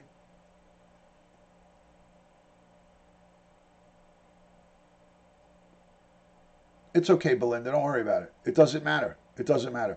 I love that you're here, and I appreciate that you're here. Just being here and sharing it out and positively interacting in the chat, Belinda, it means just as much. Positive interaction and subscribing to my channel and supporting the channel, that is worth more than super chat to me, that's for sure.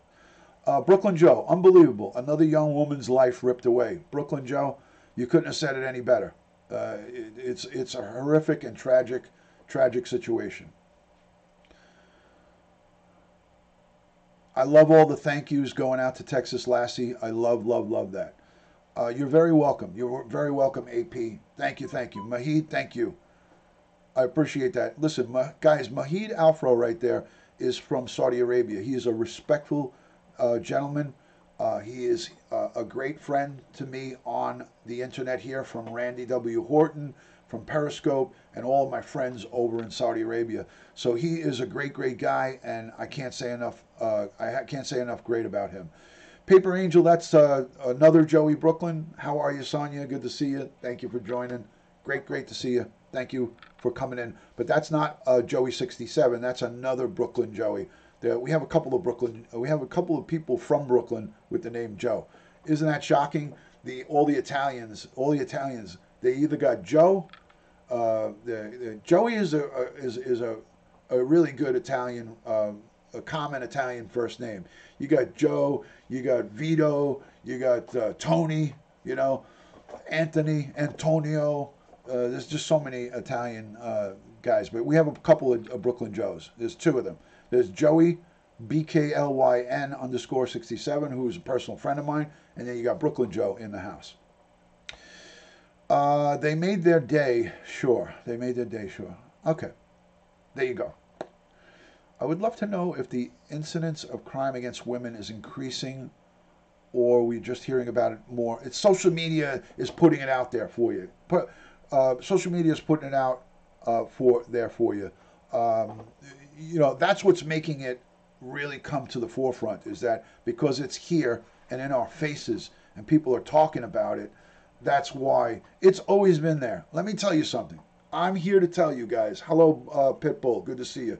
I'm here to tell you guys that domestic violence and these cases are always and always have been there. It's just that we haven't had an influx of people on social media speaking about it through Facebook, through Instagram, through all of the live applications like YouTube Live, Periscope, Twitch, Live.me. There's people speaking about this, Facebook Live, you know, so that's why it's like everyone, listen, think about it. When I was growing up, I mean, I'm an old timer, so in the 60s and 70s, of course I was a little boy in the 60s, but in the 70s and 80s and early 90s, there was none of this. This did not exist. You could not go live like this and get a message out to so many people. So these very platforms are making everybody more aware of these situations. So that being said, that's why it seems like it's a higher number. You're very welcome. You're very welcome. Thank you, Mahid. Thank you for your kind words and your friendship and support. It means a lot. You know, so the internet does spread it and make it seem like it's a lot more going on. But trust me, I'm going to tell you from my experience, it's always been here, and it may or may not be on the rise. I don't think it's on the rise. I'm pretty sure the statistics show that it's, you know, pretty level. It's not a big high. There's not a high fluctuation, you know.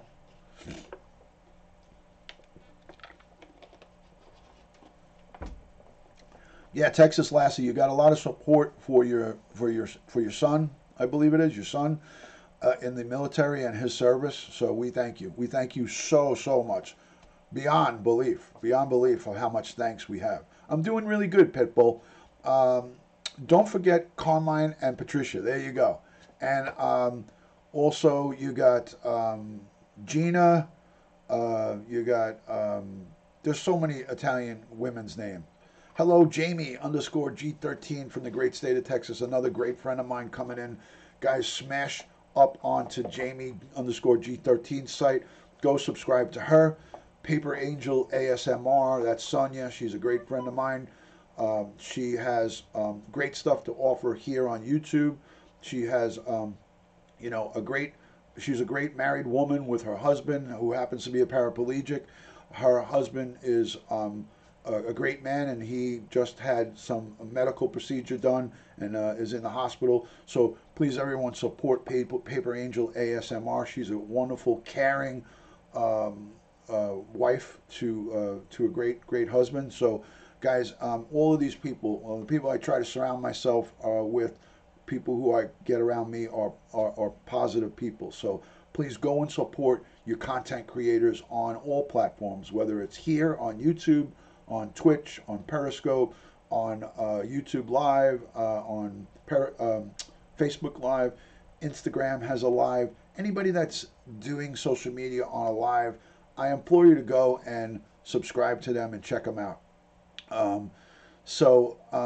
Give them, give them the support that they need, because everybody starts from the bottom and tries to work their way up or try to get their channel to grow. Even if it's growing by 20 subscribers or 5 subscribers, it's just exciting to see growth on any channel. So I always go, and that's the reason why I come and I support people. Like when I see someone that subscribes to me and they have a couple of videos on their channel, like whether they upload or go live, I go and I subscribe to them. So I like to try to show support. So that's how I do things. That's how I do things. Hello, Katina. Good to see you. Katina, let me know when you get my card that I sent you. I mailed it out. I'm hoping that you got it. Did you tell me that you got it already? Am I losing my mind? Am I losing my mind? Wow, that Nunziata. Oh, that's a real Italian one. Patricia, Annunziata. Annunziata. Buongiorno. Come stai? Bene, molto bene. Ciao. Annunziata. Very Italian. Very Italian. My goodness. All right, guys. So we're getting a little bit off the rails here. We're getting a little bit off the rails. If you guys want me to recap, I will do that. I'll play the 2 videos that I played for you already. If you guys want to see the recap of the videos, let me know about Jeanine Cammarata. I will play it. As a mother of 3 children, school teacher who has gone missing, and perhaps her body has been recovered. If you guys want me to replay those 2 quick videos, I'll do them quick, and then we'll close it out. If not, we'll just say goodbye, and I will give you guys an update tonight at about 10 p.m. Eastern. We'll give you an update after the 10 o'clock news here in New York. So it'll be 10 Eastern. It'll be 10 Eastern. So let me see if there's enough people that want to see this over again. I will play. It's just 2 short videos. You did. Okay. I get so many. Katina, I knew that I kind of, after I said it, I said, oh crap, I think she told me already. Okay. I'm glad you got it. I'm glad you got it. I'm glad you got it. Okay. All right. My bad. I went off topic. Sorry, I was giving a PSA on Uber riders. It's okay, AP. All right, so let's do it. We'll roll the tape. Let me roll it for you guys. Stand by. This is the first.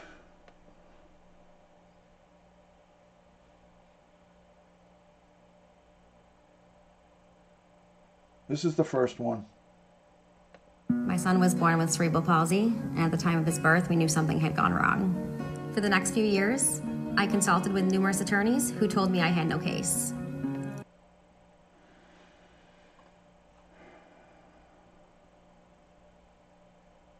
A estranged husband of a missing mom on Staten Island expected to appear in court tomorrow to face charges, but not on the disappearance of Jeanine Cammarata, who's been missing since Saturday. Instead, he's charged with assault. This as cops continue to search for the missing woman. Eyewitness News reporter Josh Einiger has the new developments. Before dusk tonight, detectives returned to Jeanine Cammarata's apartment in New Brighton with no sign of her now for a 4th day, and with disturbing new information emerging about the tempestuous relationship she shared with her husband, Michael Cammarata, the father of 2 of her kids. I'm worried right now because we haven't heard from her for so long. Her landlord and former co-worker Jose Perez has known the couple for years. He last saw Jeanine 2 weeks ago. He wasn't giving her kids. She wasn't able to see her kids, and that's when she said, okay, I had enough. I'm gonna go get a lawyer, I'm gonna get divorced, and I'm gonna get custody of my kids. And now she's gone. And now she's gone. Attorneys served Michael Cammarata with divorce papers Thursday. Friday, friends say he invited Jeanine to his home in Far Rockaway to see their kids. She was really excited. She let me know Friday that she was going to go pick up her children on Saturday. And that's the last anyone saw her. Today, detectives who've been questioning Michael Cammarata for the past day charged him with assault after he allegedly confessed to hitting Jeanine in the past. But they haven't connected him to her disappearance, at least not publicly. Eric Gansberg is representing Jeanine in the divorce. I've been doing this for almost 35 years. Nothing surprises me anymore, unfortunately. This does not sound like it's going to end well. But it hasn't ended yet, and police are still hoping for tips from anyone who might have seen Jeanine, a mom, a friend, a pre-K teacher, still missing tonight. New York's most advanced newscopter just got better. Newscopter. Okay, that's number 1, and now this is the latest one from this morning.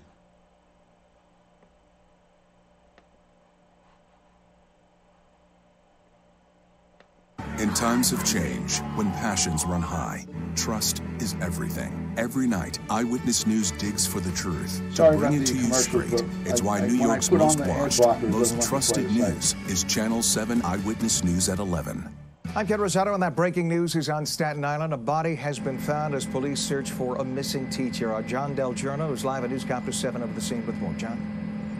That's right, Ken. These are live pictures from Newscopter 7. You can see police on the scene at a storage facility in Staten Island. This is on Arden Avenue, just off the West Shore Expressway. Police have been here since early this morning. They say they discovered human remains in this storage facility. They have not confirmed a connection with that missing teacher case here in Staten Island, but right now at this hour, they are working to make a positive identification. The investigation at this scene just getting underway. Meteorologist A.B. Freeze with the exclusive AccuWeather forecast. I'd be the nightmare on that road. Okay, so those are the 2 pieces that we have so far. Those are the 2 pieces that we have through the news. So that's the story. Her husband was brought in, her ex. They were separated. They were not together. She has a boyfriend. He has a girlfriend. She filed for divorce and custody of the children on Thursday, the 28th. On the 28th, she filed for divorce and served him with papers. She went on Saturday night at around 9 p.m. to go and see her kids, he's been holding the kids, and she hasn't seen them in 2 months. The only thing she's done is been able to talk to them and I think FaceTime with them. So she has had no contact with her kids in 2 months. And that's what brought her to go to court, petition for custody of the kids, and go through the legal process with him. And she went to the house to see the kids on Saturday night around 9, and that was, her boyfriend said it was the last time he saw her is when he dropped her off and at her house, and she went from her house from Staten Island to Queens and was never seen again. She had the court hearing, I believe, on Monday, and then she had to be at school because she's a school teacher on Tuesday. She showed up for neither of those appointments, and then on Tuesday is when I believe she was reported missing.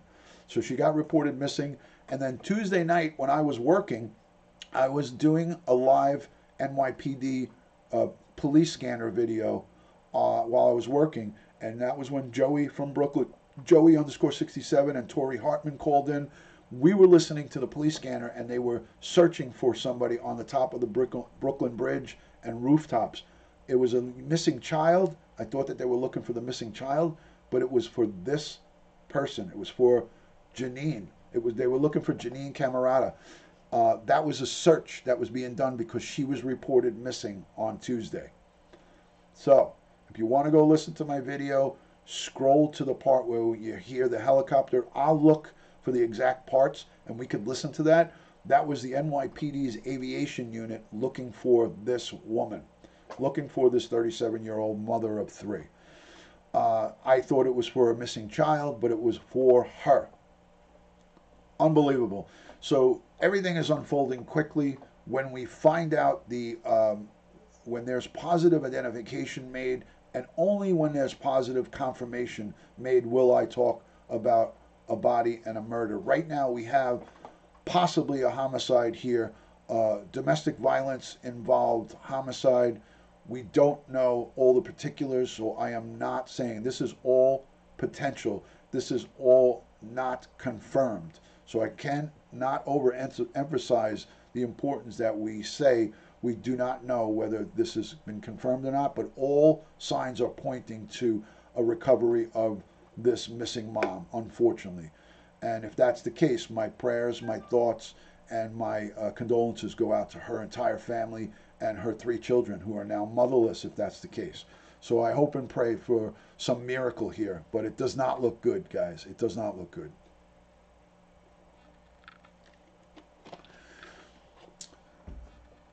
Yeah, it is horrible, Jamie. It is so horrible. And I look at the kids, and that's what I say is just that's what makes it tragic, is her kids, the children is what makes it tragic, so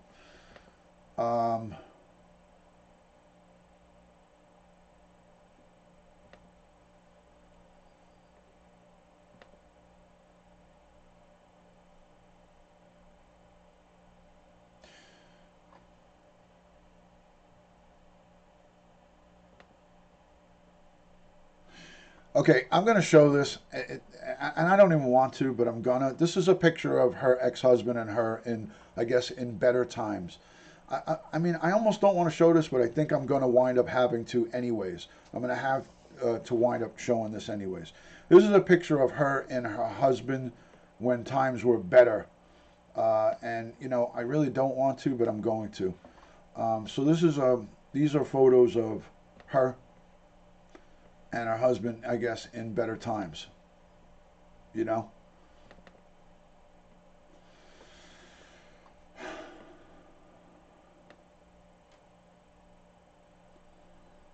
Somebody just said it was confirmed. Somebody said it was just confirmed. This is the storage unit where the body was recovered. Let me just see. Yeah, it looks like these are just garage doors. says apparent human remains were found in a storage facility in Arden Heights, Staten Island, according to a source with knowledge in the investigation. The apparent remains are suspected to be that of 37-year-old missing teacher Jeanine Cammarata. According to the source, the remains were found wrapped in a bag at the location. So he wrapped her in a bag and put her in one of these storage bins here. Fucking animal. Sorry guys, excuse my language. What a fucking animal. So, there's the medical examiner's van right there. This is the medical examiner's van. There's a picture of her.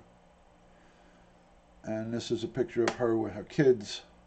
Of course, the kids' faces are blurred out, but this is their 11-year-old son from a previous marriage, and these are their 2 kids with the current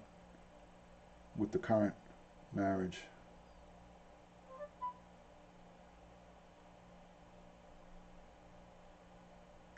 This is a school that she worked at. All right, guys.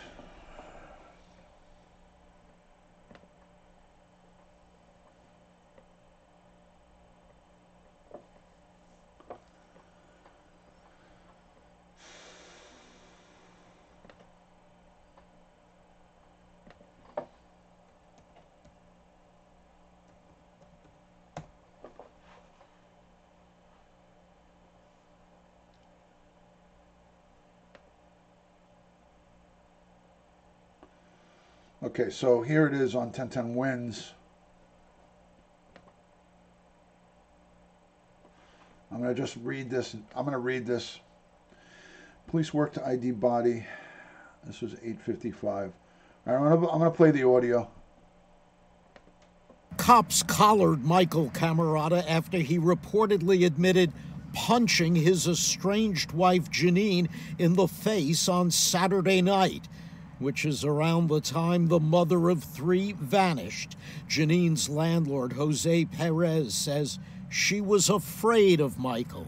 I told her just to be careful, because I saw things escalating real quickly. On Saturday night, Jeanine told her boyfriend she was going to visit her children at Michael's home in Far Rockaway. On Monday, she did not appear at a custody hearing, prompting her lawyer, Eric Gansberg, to tell Eyewitness News, "This does not sound like it's going to end well." And Jeanine Cammarata's best friend shares the dread. Something happened, she says. Something bad happened. Those are my notifications. Joe I gotta shut them off. Montone, 1010 Wins on Staten Island. I'm so immune to those noises that I don't even hear them. Anyways, I just shut it down. It looked like on here it said it was confirmed. Breaking news: body discovered Thursday may be connected. Okay.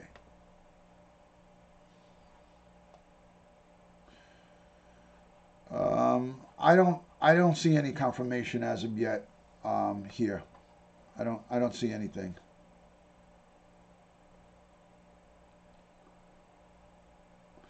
Did anybody in the chat hear a confirmation? Did someone actually hear? I don't know who put that up, but I saw someone say 1010 Wins confirmed it.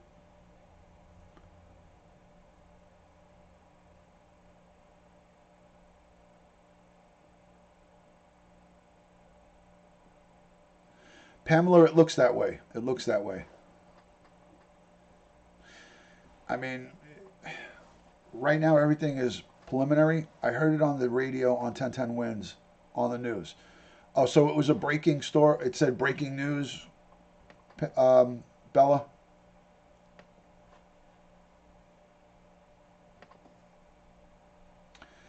I agree. I agree. Let me just see if I can find it here. Hold on.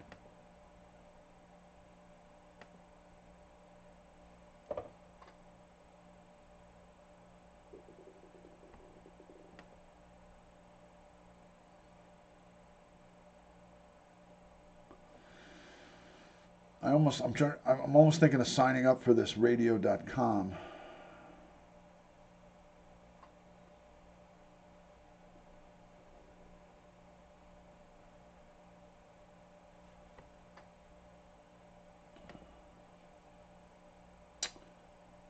on a second, guys.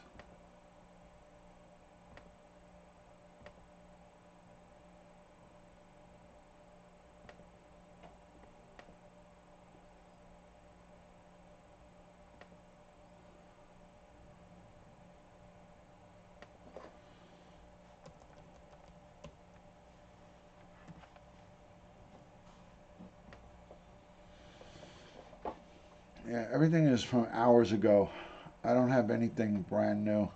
It hasn't been updated on anything. You're listening to it at work. Okay.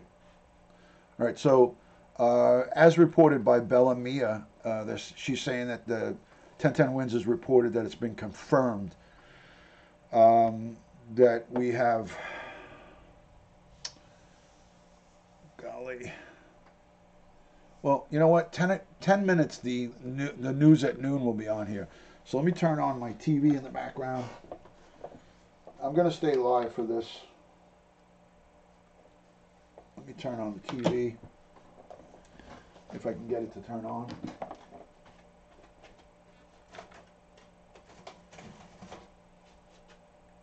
Hold on, guys.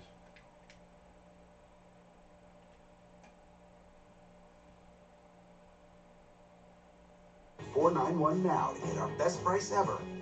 When success comes, be ready for it with Business Optimum 150.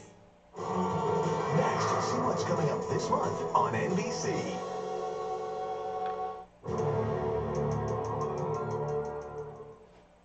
Okay, all right, so I got the TV playing in the background. I'll put it on.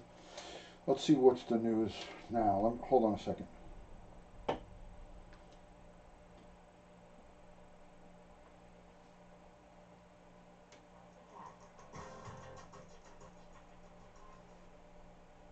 All right, I'm sorry, guys. I kind of want to get this.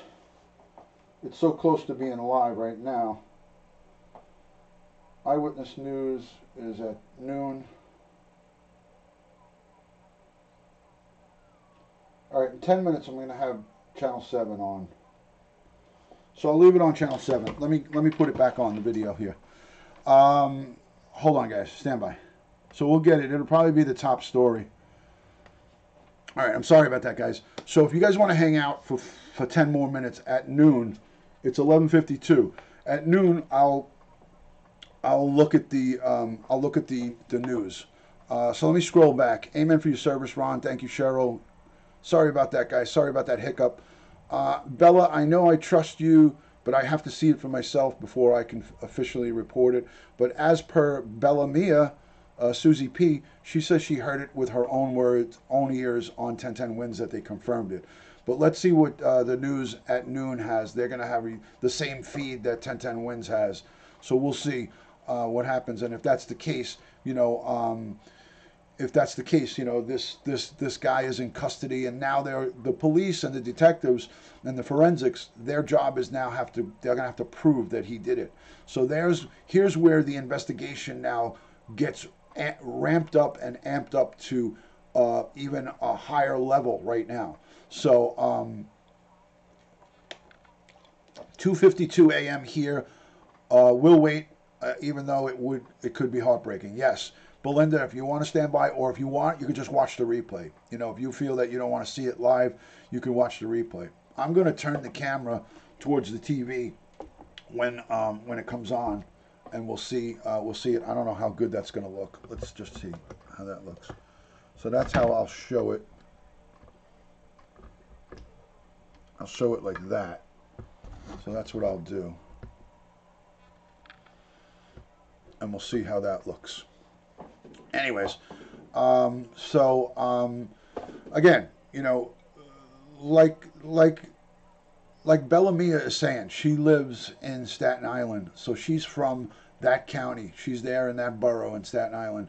So it hits home for her because this is close to home. You know, this is in her hometown, you know, not hometown, but her home borough.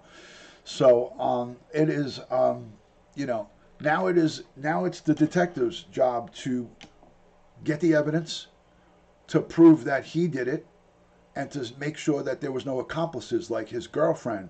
And now the homicide detectives and now the precinct detectives will be working in conjunction with the specialists. The homicide squad is now involved in this case.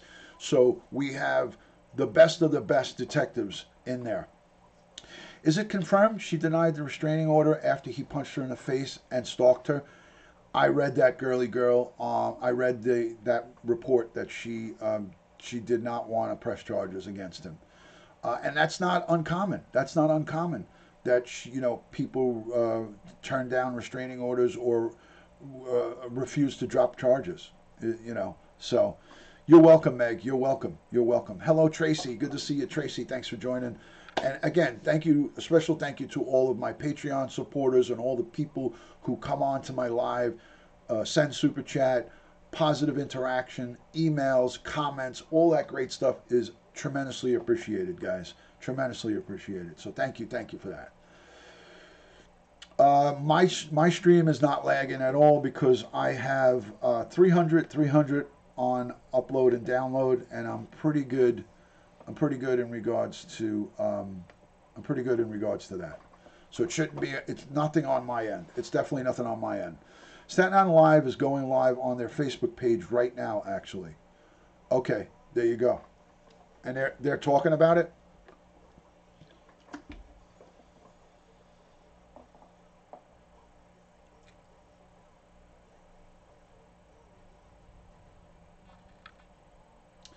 Oh, nice. I'm just looking at your message, Meg, from Aruba. Awesome. I love it. I love it. Yeah, no, this is news. This is news. We're doing news here, so. Not lagging in Florida, says Mark. We're not lagging in Florida. I will, Lisa. Thank you. Thank you for that.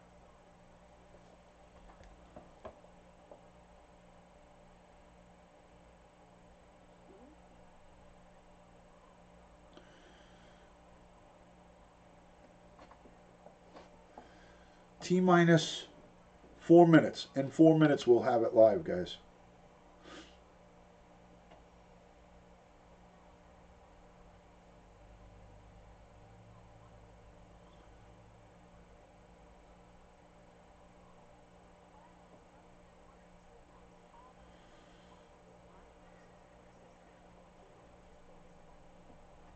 Hello, Nabul. Good to see you. How are you, Nabul?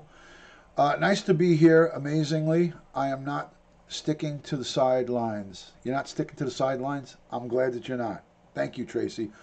I'm glad that you feel like you can come and be a part of it, so it's good. Let me go and check. Be right back. Okay. All right. So I'm going to, in the best interest of copyright claims, I'm just going to play the audio. I'm not going to show it. There'll be plenty of clips for me to show. Again, you're very shy. Well, I'm glad that I brought you out of your shell a little bit, Tracy. So it's great to see you talking in the chat, and you're always welcome here. So welcome into the Duty Ron Live family. Good to see you. Pressing charges is different than restraining order. I had an incident where the police denied restraining order. Over here, restraining orders are not given out by the police. They're given out by the district attorney's office. So, Girly Gamer, here in New York City, restraining orders are not issued by the police. Orders of protection and restraining orders are given out by the district attorney. So, every state does it differently. But here in New York, I can attest to it and how it goes. You're welcome, Tracy Smith. Great to have you. And I am so happy. I'm thrilled that you're conversing in the chat. Don't feel obligated to continue to have to. You could just sit on the sidelines and watch all you want. So yeah, this is a case that is in my jurisdiction, in the very police department that I worked for over 2 decades, and I know exactly how things go. I know that we have tens of thousands of domestic incident reports. They're called DIRs, and here we go. Breaking news, a body found in the search for a missing mom from Staten Island.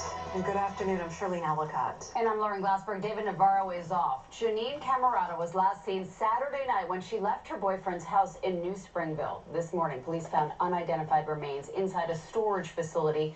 These are live pictures from Newscopter 7. Cammarata's estranged husband has been in custody since Tuesday for alleged abuse in the past. Eyewitness News reporter Candace McCowan is live in Arden Heights with the latest. Candace.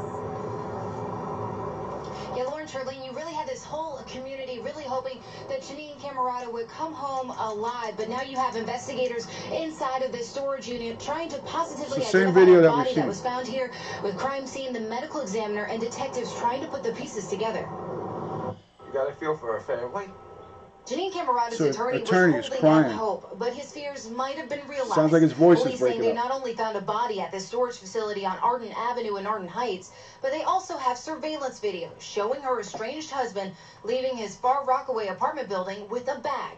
Video from the storage facility shows what appears to be the same man entering the storage unit with the same bag. If, in fact, the father did something nefarious, then the children may have lost both a mother and a father, and the trauma on them is going to be tremendous. It's been more than 4 days since the elementary school teacher and mother of 3 was seen alive. Her attorney saying Jeanine had estranged husband Michael served with divorce papers Thursday. Friday, Michael asked her to come to Far Rockaway to see her children. She was last seen leaving Staten Island Saturday night. I believe he probably baited her because she was afraid of him. Police have had Michael Cammarata in custody since Tuesday, charging him with assault, saying he admitted to hitting Jeanine. Her attorney calling Jeanine a dedicated mother who was just trying to escape a dangerous marriage. She was terrified of him. And Michael Cammarata remains in custody at the 120 precinct. Right now, he's just charged with assault, but of course, we'll let you know when and if that changes. Live here in the Arden Heights section of Staten Island this afternoon, Candace McCowan, Channel 7, Eyewitness News. Candace. All right, so they have video surveillance of him leaving his house with a bag, with the very bag that she was recovered in the storage unit with. They have video surveillance at the storage facility of him bringing the bag there. So you're hearing it here from me, and I will tell you right now, he is going to be arrested again, rearrested, and charged with her murder. That's a guarantee. You can hold me to that, and if I'm wrong, I will hang my shoes up and not ever do another broadcast again. But I'm telling you right now, he is going to be charged with her murder. There's video surveillance of him leaving, as you heard, his house with a bag with her body in it, and also with him bringing that bag to that storage facility, because as we know nowadays, there's cameras everywhere. So the cameras picked him up leaving his house, whether it's a person's Ring device or a video surveillance from the neighborhood, and then the police already have him back at the storage facility with that same bag and putting it into where it was recovered. So he's sunk. He's done and sunk on the murder charges. What they have to put together is whether there was extra people involved in this crime. Did somebody help him do it? And they're saying the attorney, the divorce attorney, said that he feels that she was baited by the husband to come to the house. He probably said, she hasn't seen her kids in 2 months. So he probably said, you know what, I feel bad. Come over and see the kids. We'll have a nice thing. Let's talk about this divorce thing. Because she served him on Thursday on the 28th. She served him on the 28th. On the 30th, he baited her to come over and said something nice to her and got her over there. And probably she went into his house and he probably killed her inside the house. They're inside his house. They're doing all forensics on the inside of his house. They're at her house. They're at the crime scene where her body was recovered. They're at the crime scene potentially at his house. And again, all electronic devices, all communications back and forth, all of that is going to be recorded and extracted by the forensics team.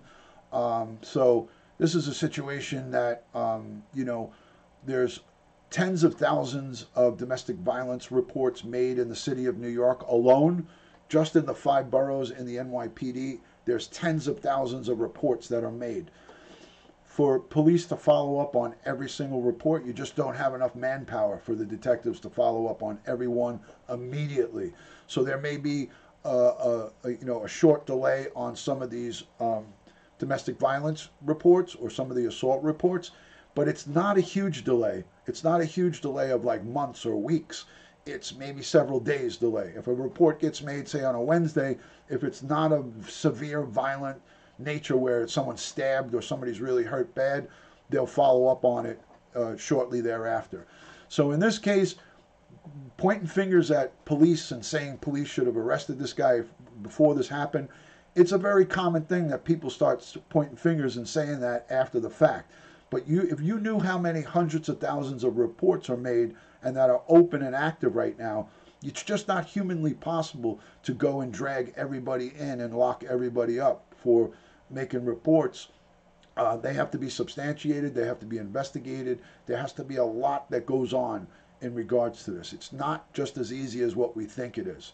And I say that because I know from experience about this stuff. So, Girly Gamer, I understand your anger and your frustration, but we don't live in a perfect world where immediate responses happen. If somebody is assaulted and it's a serious assault, then police act on it immediately. But when a report is taken, if someone comes in and makes a domestic violence report, it takes time for it to happen. It takes time for the investigation to happen and for a detective to be assigned to it. So it is what it is. But I completely understand your frustration. Maybe in San Diego things are not done as the same way it's done here because of volume. You know, New York City has, like I said, I will get the figures eventually on domestic violence reports that are made, but there's tens of thousands of them made. So he is going to obviously pay for this crime. There's no excuse for it. And unfortunately, our police are not there to protect us personally 24 hours a day, 7 days a week, right on top of us in our home. We have to take the necessary precautions to make ourselves safe, you know. So you have to take the precautions to protect yourself when you're in a volatile situation. The police are not our personal bodyguards. We're not all millionaires where we can afford, like the Kardashians have, people trailing them around 24/7. Most of us have to make common sense decisions, and sometimes we pay our price with our lives for not making the right decision. So it's been confirmed. The body that's recovered is that of Jeanine Cammarata. Her husband, ex-husband, is in custody. He will be charged with murder, probably in the first degree. So we'll find out. We will find out. Yeah, Katina, I listen. People will always make these claims and will always everybody will shout about the police and they'll point fingers at the police. But at the end of the day, police are not full-time bodyguards to every person on this planet. So we have to be, we have to learn from this. And we have to say to ourselves, if there's a bad situation, that, as I said before, this has been confirmed. If you're going and you haven't seen your kids in 2 months, or if you have a hostile situation where someone's acting very irrationally or being very aggressive, don't go and meet that person if they're being aggressive alone. Go with a police officer. Call a friend. Have somebody there with you. She went alone, and that was big. That was a big mistake to do that. And I'm not Monday morning quarterbacking it, but had she gone with somebody else, maybe this wouldn't have happened. Maybe it would have happened to both the people who went there. I don't know. So, Girly Gamer, I get what you're saying. I get what you're saying. But, you can't point the finger at the police. You can't point the finger at the system. The system is not perfect, and we know that. We all know that. That's why we're here talking. But we as adults, as a 37-year-old mother of 3, we have to use common sense. And unfortunately, she went to that location. This is all water under the bridge. This is what happened. This is a thing that we have to try to learn from. And God forbid that this happens again. We have to try to create a safe environment for women of the future here. Now, I hope that we reach somebody through this case that might be going through something like this right now. And they might say, wait a minute, I'm not going to do that. I'm not going to do this again. I'm not going to go and meet my psycho ex-husband or my boyfriend or my girlfriend or whoever is acting irrationally. I'm not doing it alone because it's not safe. Look at what happened to Jeanine. So if she can save someone's life by her life being taken, then we win. We win going forward. You know, we can't sit here and say, oh my God, this world is terrible. What am I going to do? I can't. We have to try to make some type of adjustment and a correction. We try to reach other people, other women who are going through a similar situation like this, and try to get the message out to them that you can't go and fight these battles alone. You need to do it in a safe way. So that being said, Girly Gamer, I understand your frustration, but again, I don't appreciate the attacking of the police and how things how things went down, because you don't know and I don't know 100% how this all went down. And for us to put in chat and point the finger at the police and say that the police should have arrested this guy sooner, shoulda, woulda, coulda, we could do that on every one of these murder cases. But that's not how the world works. That's not how it goes.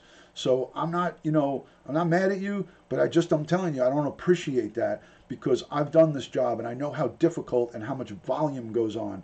We're not robots. We're not machines. We're human beings, and the system has just enough personnel. We have to work with what we got, and we don't know the inner workings and the dynamics of what happened in this whole case. This is just hours old, so I don't know how all these reports went. And I'm not attacking you or jumping on the bandwagon here, but I'm just saying, I want you to know I don't appreciate it when you put in the chat that the police should have done this, and that, because you're sitting at your house and you don't have any idea what goes on with the police and how it works. I have a really good idea, So it's not about that. It's just I reread the comments, and it's just, I'm open to one-on-one private conversation in regards to that stuff. But this is just a case that's just hours old. I don't have any idea of how this all went down. And to say, well, they should have arrested this guy beforehand, that, I get it. If he had been arrested, he wouldn't have been able to do this. But you can only make an arrest if you have a lot of things in place. It just doesn't happen. Police just can't go out plucking people out of their houses and arresting them. They got to have everything in place to make a lawful arrest. So here in New York City, we're pretty efficient with that. We're pretty efficient. We aren't like San Diego, because New York City and San Diego are two different places. So that being said, let's continue on and say prayers for her family, for Jeanine's mother, her children who are left behind, and let's say a prayer for the police and the detectives, that they make a clear and concise arrest, and that they bring all. Now, we don't even know if there's other people involved. It's not, this could be a case where it's not just the ex-husband. We could have this guy's girlfriend involved. We can have friends of his involved. There could be multiple suspects here in this murder. So let's hope and pray that the police and the detectives have the power and the strength to investigate this case and get the people who are responsible to this to be brought to justice. So, guys, I'm wishing you guys all a great day. I'm going to have an update at 10 p.m. Eastern. Much love and respect to each and every one of you who positively interacts in the chat. So I'm hoping that we have more information at the 10 o'clock hour, 10 o'clock Eastern, 10 o'clock on the East Coast is when I'll go live. So I will be live with you on any and all updates. I'm sure there'll be some updates to it. Police aren't to blame, and the victim isn't to blame. The ex who most likely did this is the only one to blame. Exactly, Jamie. Thank you so much for that. Greatly appreciate that. Good night, Belinda. Thanks for staying up until late. I greatly appreciate you. Tracy, thank you. Cheryl, thank you. Mama Ames, thank you so much. Frankie Dahl, thank you for being in here. Patricia, thank you so much. Texas Lassie, Cheryl, I will speak to you soon. Trevor, Jamie _G13, Meg, Paper Angel, all of you great guys. Patty, thank you so much. Girly Gamer, thank you for your input. I appreciate you being in here. And much love and respect. Slightly Manic Mummy, thank you for those hearts. Much love and respect to each and every one of you guys. Thank you, Catherine. Appreciate that. And I'll speak to you, Katina, Belinda, Paper Angel. Love and respect from Duty Ron. I'll talk to you guys soon. And thank you again for all hanging out and listening to this very, very important case. I'll have more for you in the future, and I'll talk to you guys very, very soon. No crying, Cheryl. There's no crying here. Let's not cry. Let's just get a big group hug. We can get a group hug, and we'll get through this together. We'll get through this together, and we'll make more people educated on how to keep themselves safe in domestic violence cases. So we will spread the word through the Duty Ron channel. Peace and love to everybody, and I'll talk to you soon. Thank you, guys.